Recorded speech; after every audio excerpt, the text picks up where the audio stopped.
When your own blood tells you that you're not worthy of standing beside them on the happiest day of their life, it cuts deeper than any stranger's insult ever could. I never imagined my sister, the same girl I grew up with, the one who once held my hand when I was scared of thunderstorms, would one day look me in the eye and say, "You're too ugly to attend my wedding."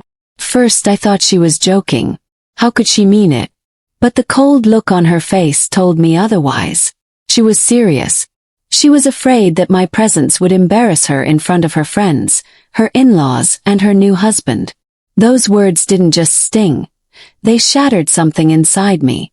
I stood there, heart pounding, wondering what had changed. Was I really such a disgrace in her eyes? The memories of our childhood together, laughing until our stomachs hurt, whispering secrets late into the night, suddenly felt like lies. I wanted to scream. I wanted to ask her why my love, my support, my very existence wasn't enough.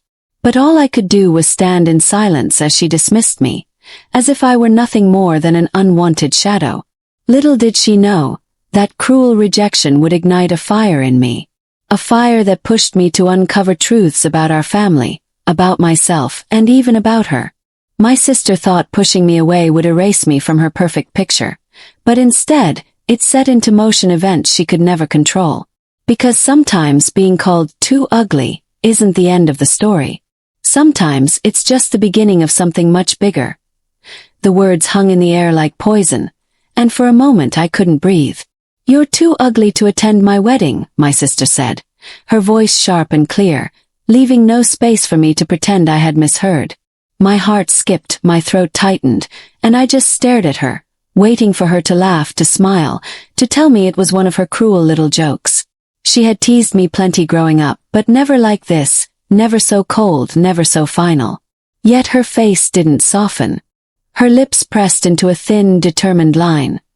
Her eyes hard with something I couldn't quite understand. Was it disgust? Was it fear? "Stop joking," I whispered, though my voice trembled. I wanted her to roll her eyes and say, "Relax, I didn't mean it." But she didn't. "I'm not joking," she said, folding her arms. "I just can't have you there. People will talk. His family will judge. I don't want to deal with the embarrassment." The word embarrassment sliced through me. Embarrassment. That was what I was to her. Not a sibling, not a companion who had grown up under the same roof, who had shared toys and clothes and secrets, but a shame she wanted to hide. I opened my mouth to argue, but the words stuck to my tongue like glue. How could I argue against something so cruel and yet so deliberate? She had already decided. She wasn't asking for my understanding, she wasn't apologizing. She was simply telling me I didn't belong. I felt the heat rise in my chest, but my feet felt frozen to the floor. I wanted to scream at her, to tell her how unfair, how heartless, how utterly shallow she was being. But the lump in my throat was too heavy. My hands curled into fists at my sides, nails digging into my palms, but I said nothing. She took my silence as agreement. She turned away, grabbing her phone from the coffee table and scrolling through her messages as if the conversation was over, as if she hadn't just crushed me with a single sentence. I left her house quietly, my steps dragging, the world outside suddenly louder than usual, the honking cars, the barking dog down the street, the chatter of neighbors. All of it pressed against me, making me feel small and exposed. My chest ached, and my vision blurred as I walked home. I didn't want anyone to see me cry, but my tears came anyway, hot and uncontrollable. By the time I reached my apartment, the sun had set, and the room felt colder than usual. I shut the door and leaned against it, letting the sobs escape. I cried until my throat burned, until my eyes were raw and swollen. Every time I thought I was done, her voice echoed in my head again. "You're too ugly to attend my wedding." I stumbled into the bathroom and flicked on the light. The mirror reflected a version of me I had stopped paying much attention to long ago. My scar, faint but visible, ran across my left cheek, a reminder of an accident years ago. My teeth, slightly crooked, were always something I'd been self-conscious about. My hair frizzed no matter how much I tried to tame it. And there I was, staring at every flaw as if they had been waiting for this very moment to reveal themselves all at once. I pressed my hands against the sink, breathing hard. Is this what she sees? I whispered to my reflection. Is this all I am? The question lingered, cruel and heavy. For years I had convinced myself that beauty didn't matter, that being kind, being loyal, being supportive was more important. But her rejection ripped that belief apart.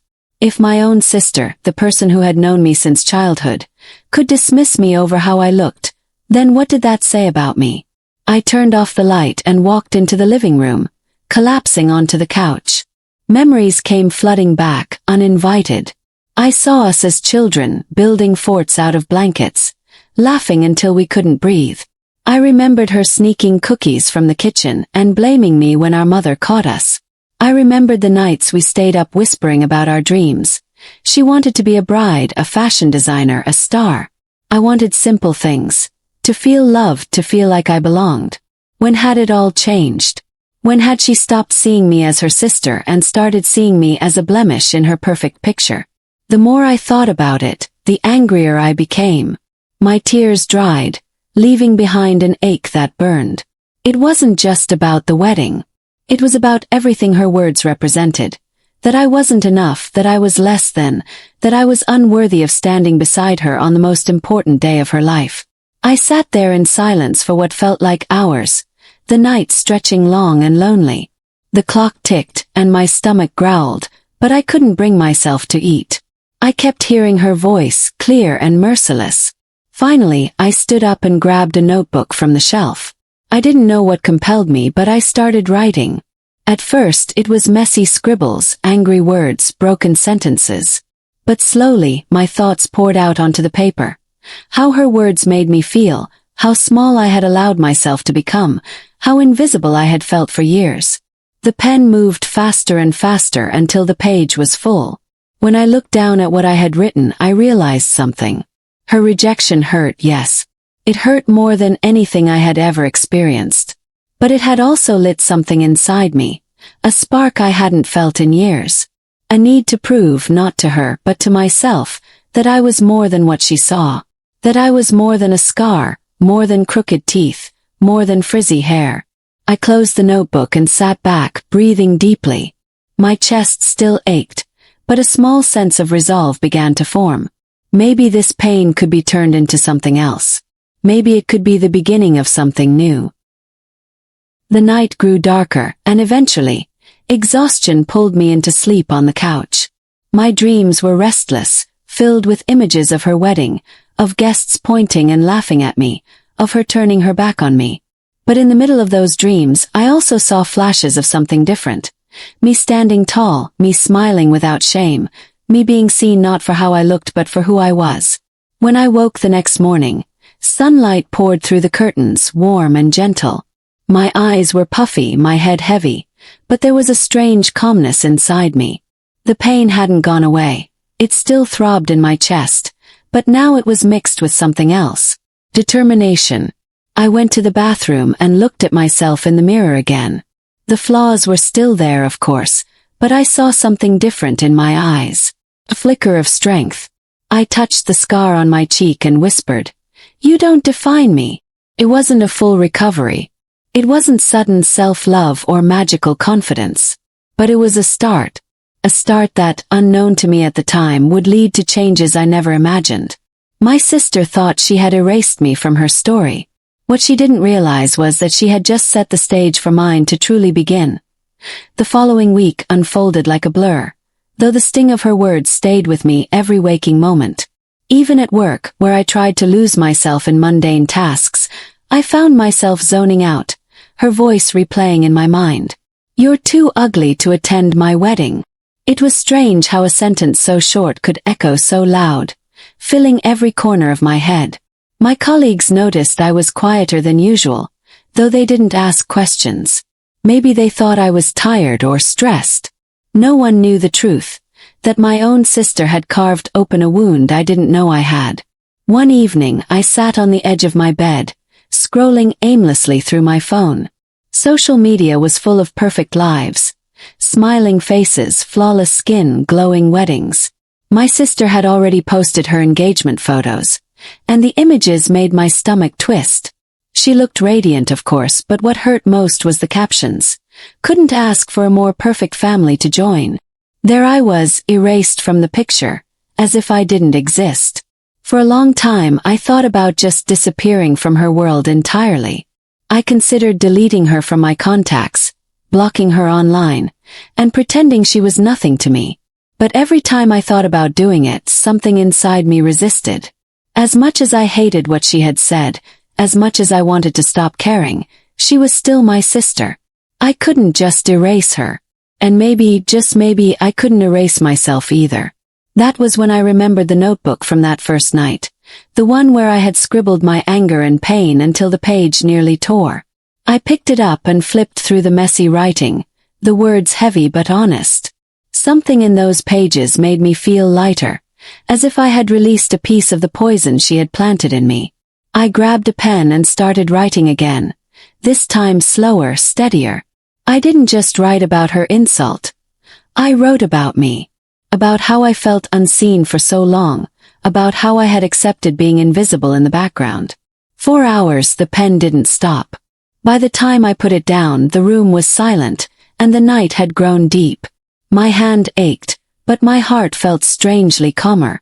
I realized I needed more of this. More action, more steps forward. Not for her. Not to prove her wrong. But to remind myself that I was alive, that I was more than just a shadow. The next morning I pulled on an old pair of sneakers and went outside for a run. The air was crisp, the street quiet except for the occasional car rushing past. First my body protested. My legs burned, my lungs screamed, and I thought about quitting after only a few minutes. But I pushed through, one step after another, until I reached the park. Sweat dripped down my forehead, my chest rose and fell quickly, and yet beneath the discomfort, there was a flicker of pride. I'd done something. Small, yes, but it was mine. I went again the next day, and the next. Slowly the runs got easier. My body started to feel lighter, my mind clearer. I began to notice the little things around me. The way the sun painted the trees gold in the morning, the sound of children laughing as they played, the quiet hum of life I had ignored for so long. It felt like the world was inviting me back, and for once I wanted to accept. But running wasn't enough. I needed to do something that scared me, something that pushed me beyond the walls I had built around myself. That was how I found the flyer. It was pinned on the community center board, half covered by an advertisement for piano lessons. Public speaking class. Build confidence, find your voice. My stomach twisted when I read it. Public speaking was my worst nightmare. I hated being looked at. Hated the way eyes seemed to scan my face, my flaws, my scars. And yet, maybe that was exactly why I needed to try. The first session was terrifying. I walked into the small room, my palms sweating, and sat in the back corner. The instructor was a cheerful woman with a wide smile, and the group was a mix of people. Students, office workers, retirees. Everyone looked nervous in their own way. When it was my turn to introduce myself, my voice shook so badly I thought I might faint. I stammered out a few words, cheeks burning, but to my surprise, no one laughed. No one mocked. They just smiled politely, nodding, waiting for me to finish. It was such a simple thing, yet it felt like a victory. Each week it got a little easier. I learned how to breathe, how to steady my voice, how to speak without shrinking. The fear didn't vanish, but it loosened its grip on me. I began to realize that the more I faced the very things that made me feel small, the less power they had over me. Meanwhile, the wedding preparations went on without me. My mother called one evening, her voice hesitant, telling me about dress fittings and guest lists. She didn't mention the fight between my sister and me, but I could hear the worry in her tone. She wanted me there, I could tell, but she didn't want to go against my sister's wishes. That hurt too, but I didn't argue. I just told her I was fine, even though I wasn't.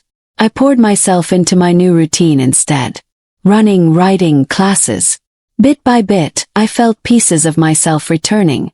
Pieces I hadn't realized were missing. People around me began to notice too. A neighbor greeted me one morning and said, "You look brighter these days." It was such a small comment, yet it warmed me in a way my sister's words never could. Still, there were nights when the pain returned. Nights when I lay awake, replaying her rejection, wondering if she would ever regret it. Sometimes I thought about showing up anyway, walking into her wedding uninvited, just to prove I wasn't ashamed. But deep down, I knew it wasn't about her anymore. It was about me. About rebuilding myself from the inside out so that no one, not even my sister, could tear me down again. One afternoon, after a particularly tough session in class, the instructor pulled me aside. "You have a strong voice," she said gently. "You just need to believe in it." Her words lingered with me all evening. Strong voice. No one had ever told me that before. I realized that maybe all along I had been silencing myself, hiding in the background because I assumed that was where I belonged. But maybe I was wrong. Maybe I could step forward, scars and all, and still be heard. As the wedding day drew closer, I felt a strange mixture of emotions. Sadness that I wasn't part of it, relief that I didn't have to sit through the whispers and stares, and a growing determination that my life wasn't ending here. My sister's wedding wasn't the final chapter for me. It was just a turning point. Late one night, I opened my notebook again and wrote a single line across the page. "She may not want me in her story, but I will write my own." And for the first time in a long time, I believed it. The morning of my sister's wedding arrived quietly, without fanfare in my little apartment. I woke before the sun, staring at the ceiling while my mind tried to balance two heavy truths. Today was the happiest day of her life, and yet I was not invited to share it. The ache in my chest was sharp at first, like someone pressing down hard on a bruise, but as the minutes stretched, it softened into something else. Not acceptance exactly, but clarity. I had known this day was coming, and for weeks I had prepared myself. Still, knowing didn't stop the tide of feelings that rose as soon as I got out of bed. I went through the motions of a normal morning, boiling water for tea, stretching, stepping outside for a short run. The park was almost empty at that hour, and as my feet hit the pavement, I tried to outrun the weight inside me. The cool air stung my lungs, sweat gathered at the back of my neck, and yet the rhythm of movement kept me steady. I thought about how, weeks ago, I wouldn't have had the strength even to try this. Back then, her rejection had almost swallowed me whole. But now, even though the pain lingered, I carried it differently. It no longer crushed me, it shaped me. By the time I returned home, the sun was climbing higher, and I could already imagine the chaos happening at her house. Makeup artists arriving, relatives fussing over dresses, photographers snapping pictures. I could picture her glowing in her gown, every detail perfect, while I existed in the silence of my small apartment. I should have turned away from those thoughts, but I didn't. I let myself feel them fully. The longing, the loss, the anger, even the faint thread of love that stubbornly remained beneath it all. After showering, I sat on the couch and stared at the notebook on the table. My pen hovered for a long time before I wrote. "She wanted me gone, but I am still here." The words steadied me. And yet, as the hours passed, I felt a pull I couldn't ignore. I didn't want to intrude, didn't want to make her day about me, but a part of me longed to see it, even from a distance. I needed closure, proof that her life was moving forward without me, and that mine somehow would too. So, without overthinking, I dressed in something simple but clean, a plain shirt, dark trousers, nothing that drew attention, and took a bus to the church. My stomach tightened with each passing stop, and by the time I stepped off near the venue, my hands were trembling. I stayed across the street at first, hidden beneath the shade of a tree, watching as guests arrived. Women in sparkling dresses, men in sharp suits, children in little bows and ribbons. Everyone smiled, greeting each other with laughter and hugs. They looked beautiful, but more than that, they looked like they belonged. I felt a pang of loneliness, but I held my ground. Then, for the first time in years, I saw faces from my childhood. Her old school friends, neighbors we had grown up with. They looked older, of course, but their smiles were the same. One of them spotted me, her eyes widening in recognition, and she crossed the street. I braced myself for pity, or worse, mockery. But when she reached me, she simply said, "It's been so long. You look different. Stronger." Her words startled me, and I stammered a thank you, unsure of how to respond. Others joined her, greeting me kindly, asking how I'd been. For a moment, I felt like I wasn't invisible. For a moment, I felt like maybe I hadn't been erased completely. I didn't go inside the church. Couldn't. But I stood at a distance, close enough to hear the faint sound of music drifting through the open doors. When the bride's car finally arrived, I caught a glimpse of her stepping out, radiant in white, her veil catching the sunlight. She looked beautiful, exactly as she had always dreamed. For a heartbeat, I wanted to run to her, to embrace her, to remind her that we had once shared dreams under the same blanket. But then she turned her head slightly, her eyes scanning the crowd, and I froze. Even though she didn't see me, the memory of her words struck like lightning. I stayed rooted to the ground, letting her pass without a sound. As the ceremony began, I walked around the block, my footsteps slow, my heart heavy.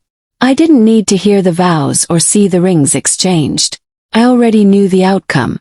She would marry, she would smile for pictures, she would bask in the joy of the day. And I would stand outside, both excluded and free. It hurt, yes, but it also gave me space to see something I hadn't before. Her rejection wasn't really about me. It was about her fear, her obsession with appearances, her need to control the narrative of her life. That realization didn't erase the pain, but it shifted the weight of it. Later, as the guests spilled out for the reception, I kept my distance. I could hear laughter, clinking glasses, the start of music. Some of her friends spotted me again and invited me to join, but I shook my head politely. "I'm fine here," I said, and for once I meant it. Standing outside, watching life unfold without me, I realized that I wasn't as fragile as I thought. I didn't crumble under the sight of her happiness. I didn't vanish in the shadow of her perfect day. I was still here, breathing, standing, choosing my own place. As the sun began to set, painting the sky with streaks of orange and pink, I walked away from the venue. Each step felt heavy but sure. I wasn't walking away in defeat. I was walking toward myself. For the first time, I understood that her story and mine didn't have to overlap anymore. She had chosen her path, and I had to choose mine. That night, back in my apartment, I sat at my desk and wrote for hours. I wrote about the faces I had seen, the way some people remembered me with kindness. I wrote about the pain of seeing her radiant while I stood outside, and how strangely liberating it felt not to beg for a place at her table. And finally, I wrote a promise to myself. I will no longer measure my worth through her eyes. I will no longer shrink just to fit into someone else's picture. When I put the pen down, my hand ached, but my heart felt steadier than it had in years. The wedding was over. The chapter of waiting for her approval was closed. And somewhere deep inside, a new chapter had quietly begun. Weeks passed after the wedding, and life began to settle into a new rhythm. At first, I thought the silence would crush me, that knowing I had been excluded from such a defining family moment would leave me bitter and stuck. But to my surprise, the world kept turning, and so did I. My runs became longer, my writing deeper, my voice steadier in class. Slowly, the sharp wound left by her words began to scar over. Yet, beneath it all, there remained a quiet curiosity. What would her new life look like now? Would marriage transform her? Or would she still cling to the same shallow ideals that had driven me out of her circle? I didn't have to wonder long. My mother called me one evening, her voice cautious, the way it always was when she wanted to share news without upsetting me. "Your sister," she hesitated. "She's not as happy as she expected."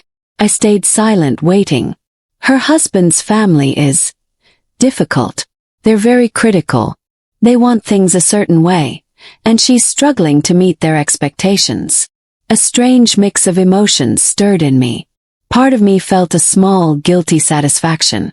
The sister who had cast me aside for fear of embarrassment was now being judged by others, weighed against standards she couldn't control. Another part of me felt sadness because beneath her cruelty, she was still the girl I had once loved fiercely, the girl I had shared childhood with. I didn't say much to my mother, only hummed in acknowledgement, but the thought stayed with me long after the call ended. Days later, I ran into one of her old friends at the grocery store. She greeted me warmly, then lowered her voice as if sharing gossip. "Your sister's having a hard time, you know. His family, they're not very kind. Some of us wondered why you weren't at the wedding. People noticed." The word startled me. People noticed. I had assumed my absence would be a relief to her, a hidden victory. But instead, it had created whispers, cracks in the image she had worked so hard to perfect. I didn't respond beyond a polite nod, but as I carried my groceries home, I couldn't help but think about how fragile perfection really was. Meanwhile, my own life was slowly blooming in unexpected ways. One evening after class, my instructor asked if I would consider volunteering to give a short talk at a local community event. "You've come such a long way," she said with an encouraging smile. "I think it would do you good to step into a bigger space." The suggestion made my stomach twist with nerves, but something inside me also sparked with excitement. A year ago, I would have laughed at the idea of standing before a crowd. Now I found myself saying yes. The weeks leading up to that event were filled with preparation. I practiced my speech in front of the mirror, in front of my notebook, even in front of the neighbor's dog when it wandered into my yard. Each time my voice grew clearer, steadier. On the night of the event, as I stood backstage waiting to be called, my hands shook, but not with fear alone, with anticipation. When my turn came, I stepped onto the stage, the lights warm against my face, the crowd a blur of curious eyes. I spoke about self-worth, about the danger of letting others define who you are. I didn't mention my sister, but every word was rooted in the pain she had caused. By the time I finished, the applause was real loud, and it washed over me like sunlight. For the first time I wasn't invisible. I was seen, scars and all, and it felt extraordinary. After the event, a young woman approached me, tears in her eyes. "Your words, they reminded me of myself," she said softly. "Thank you." That moment meant more than 1,000 apologies from my sister could have. For once, my pain had been transformed into something useful, something that helped another soul feel less alone. But even as I found new strength, news of my sister continued to reach me. My mother's calls grew more frequent, filled with quiet worries. "She's crying a lot," she confessed one evening. Her husband's mother criticizes everything, her cooking, her clothes, even the way she speaks. And her husband, he doesn't defend her. I listened, a knot forming in my chest. The irony wasn't lost on me. She had rejected me to avoid embarrassment, only to find herself drowning in the judgment of people she had tried so hard to impress. I wanted to feel only pity, but anger still lingered. She hadn't reached out, hadn't apologized. She was suffering, yes, but she had chosen this path. And yet, a part of me longed to tell her what I had learned. That worth doesn't come from perfection, that love built on appearances will always crumble. But she hadn't asked for my voice, and I wasn't ready to give it to her freely. Not yet. Then came the night she finally appeared at my door. It was late, nearly midnight, when the knock startled me from sleep. I opened the door to find her standing there, mascara streaked down her cheeks, her once perfect hair tangled and messy. For a moment neither of us spoke. We just stared at each other, the weight of years and wounds hanging between us. "I didn't know where else to go," she whispered finally, her voice breaking. 1,000 replies crowded my mind. I wanted to shout, "You told me I was too ugly to stand beside you." I wanted to ask if she understood the damage she had done. But instead, I simply stepped aside and let her in. She sank onto the couch, clutching her arms around herself as if she might fall apart otherwise. "They don't want me," she choked out. "No matter what I do, it's never enough." I thought if I looked perfect, if everything was flawless, they would love me. But they don't. They just don't. Her words were heavy, broken, and for the first time, I saw her without the armor of pride and cruelty. She looked small, fragile, lost.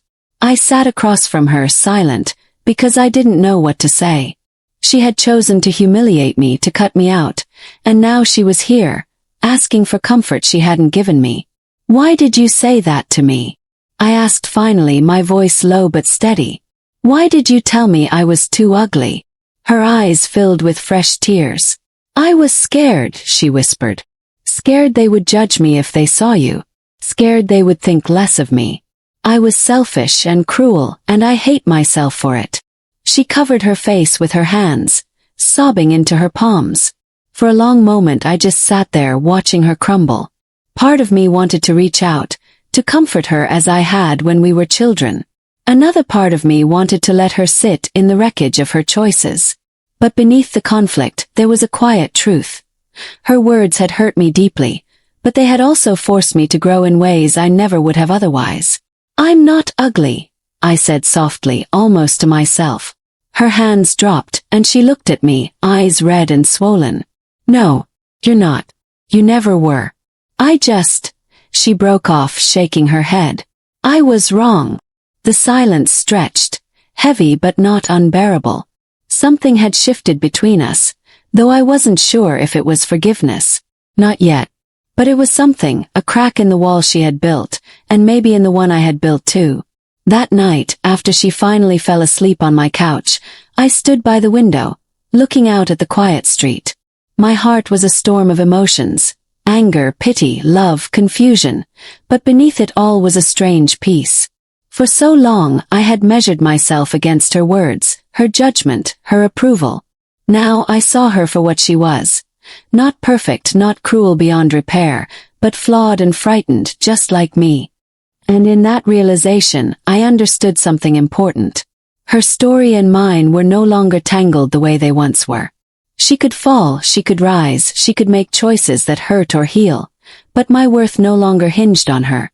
I had my own voice now, my own path. And whatever came next, I knew I would walk it with a strength she could no longer take from me. And the weeks after the wedding, life felt both heavier and lighter at the same time, as though I had set down a weight I'd been carrying for years, but still carried the lingering soreness of it in my muscles. My sister and I didn't speak, and I thought maybe we never would again. But the silence didn't gnaw at me the way it used to.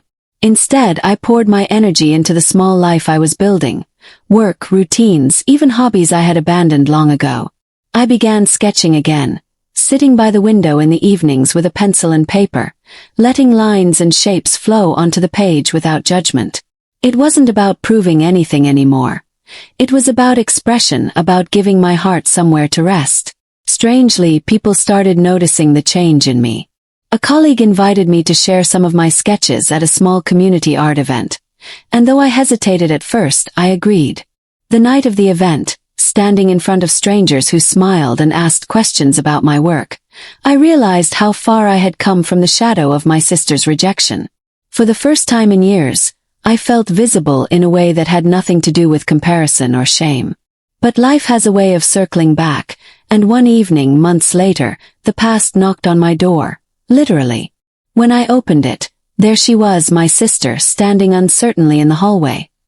Her eyes tired and her once perfect posture slouched with exhaustion. For a moment, I thought I was imagining it, that my longing had conjured her shape into the frame of my door. She looked different, smaller somehow, softer, and she carried none of the radiant confidence she had worn at her wedding.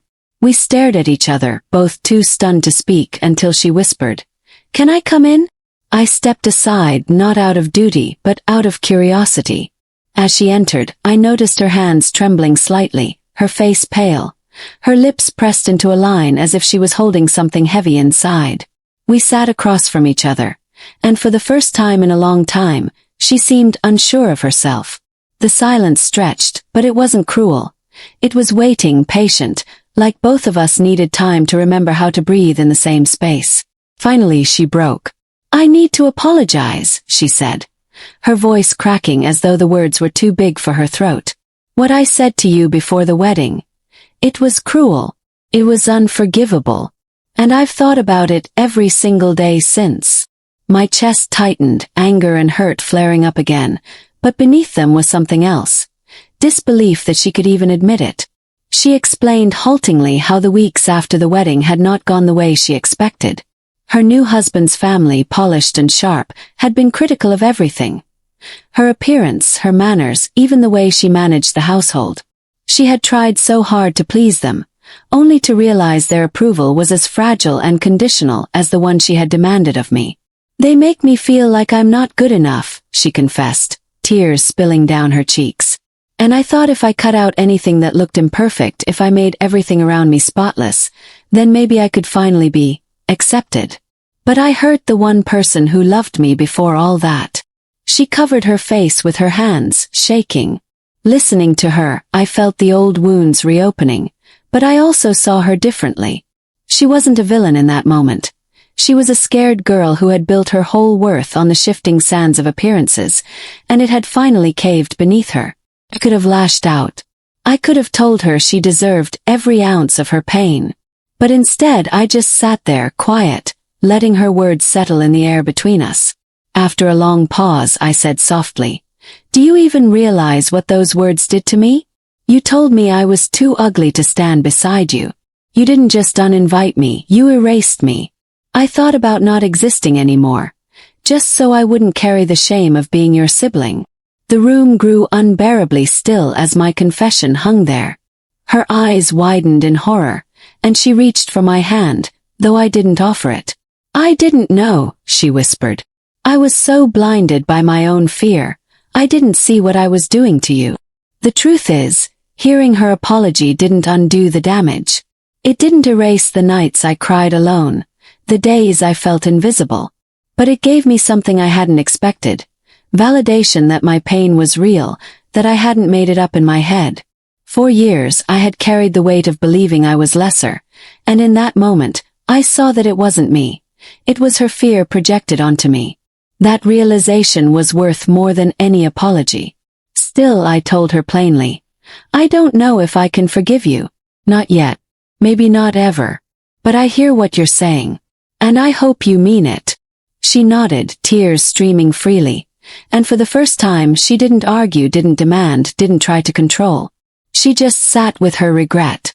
We talked for hours that night, haltingly at first, then with more openness. She admitted how lonely she felt, how exhausting it was to keep up an image of perfection, how she envied the strength I had found to live outside the expectations that had trapped her. I listened, not with the eagerness of someone desperate for her approval, but with the calm distance of someone who finally knew their worth. When she left, we didn't hug, but we didn't turn away either. She looked back once, as if to make sure I was still there, and I nodded slightly. That was enough. In the weeks that followed, we didn't become close overnight. There were no grand reconciliations or sudden returns to childhood intimacy. Instead, there were small steps. A text here and there, a call every now and then, awkward but genuine attempts to bridge the distance. I didn't rush it. I didn't build my happiness on her anymore. My life continued, art, work, new friendships, and for the first time it felt like mine alone. But every time I picked up a pencil, every time I put a new sketch on paper, I felt the echo of that transformation. I was no longer the sibling cast aside. I was no longer begging for space in someone else's story. Months later, at another community event, I displayed a collection of sketches that traced my journey. The darkness of isolation, the painful lines of rejection, the brighter shapes of growth. To my surprise, my sister came. She stood quietly at the back, her hands clasped, watching. When the event ended, she approached me, her eyes glistening. "You've made something beautiful out of all that pain," she said softly. For once, her words didn't carry envy or judgment. They were simply true. And I realized then that forgiveness wasn't about letting her off the hook. It was about letting myself be free. As the night closed and I walked home under the streetlights, I felt a deep peace settle over me. My sister might never fully understand the damage she caused, and I might never erase the scars of it. But I had reclaimed my voice, my worth, my story. She could no longer define me with her fear. And though we would always be bound by blood and memory, the chain of her judgment no longer held me captive. I was free. And that finally was enough. Sparkles, if you enjoyed this story, don't forget to like, share, and leave your thoughts in the comments.